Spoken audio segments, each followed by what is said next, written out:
நான் ட்ரை பண்ணியிருக்கிற சாரீ பற்றி பார்த்துடலாமா? ஸோ இந்த சாரீக்கு நான் எவ்வளவோ வீடியோஸ் வந்து போஸ்ட் பண்ணிட்டேன். பேக் டு பேக் வந்து எனக்கு அதிகமாக என்கொயரி வந்த சாரீ எதுன்னு கேட்டிங்கன்னா நான் இந்த சாரீ தான் சொல்லுவேன். ஏன்னா நம்ம கொடுக்குற ப்ரைஸ் பாயிண்ட்லையும் குவாலிட்டிலையும் இந்த சாரீ மார்க்கெட்டில் இன்னும் யாருமே லான்ச் பண்ணல. நம்ம ஷில்பாஸ் பொட்டிக்கில் தான் ஃபர்ஸ்ட் டைம் நாங்கள் லான்ச் பண்ணியிருக்கோம். ஸோ இந்த சாரீ பற்றி நான் ஃபஸ்ட்டு சொல்லிடுறேங்க. ஸோ இந்த சாரீ பார்த்தீங்கன்னா ஃபுல்லாகவே வந்து கோல்டு ஜரி வீவிங்கில் ஒரு சூப்பரான காஞ்சிபுரம் செமி பட்டு கலெக்ஷன். ஸோ இந்த சாரீக்கு இவ்வளோ அழகான கான்ட்ராஸ்ட் முந்தி, ஓகேங்களா? ஸோ கான்ட்ராஸ்ட் அந்த மாதிரி உங்களுக்கு முந்தி வந்துருங்க.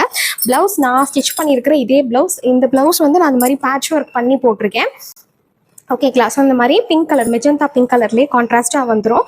இதான் ஃபுல் சாரீ வியூ பாருங்கள், சூப்பராக இருக்கும். அப்படியே ரொம்ப ஈஸியாக இருந்தது ப்ளீட் பண்ணுறதுக்கு. நான் வந்து ப்ரீ ப்ளீட்டிங், அதுதான் அயன் பண்ணி அந்த மாதிரிலாம் ப்ரீ ப்ளீட்டிங் பண்ணலை, இன்ஸ்டண்ட்டாக நான் ப்ளீட் பண்ணி ட்ரை பண்ண சாரீ தான் இது.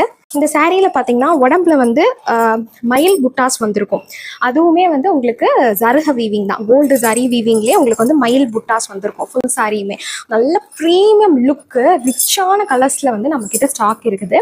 இதே சாரீ வேணும்னாலும் நீங்கள் புக் பண்ணிக்கோங்க. 1350 ஃப்ரீ ஷிப்பிங் நம்ம ஷில்பாஸ் பொட்டிக்கில் கொடுத்துட்ருக்கோம். இதே சாரீ வேணாலும் நீங்கள் புக் பண்ணிக்கலாம். இதில் வந்து மயில் புட்டா இருக்கு இல்லையா? ஸோ எங்களுக்கு வந்து உருவப்படங்கள் இல்லாத ஒரு சாரீ வேணும். இதே சாரியில் இந்த படம், உருவப்படம் இல்லாமல் எங்களுக்கு வேணும்னு நினைக்கிறவங்களுக்கு கலர்ஸ் நான் வச்சிருக்கேன். நெக்ஸ்ட் வீடியோவில் நான் கலர்ஸ் காட்டுறேன்.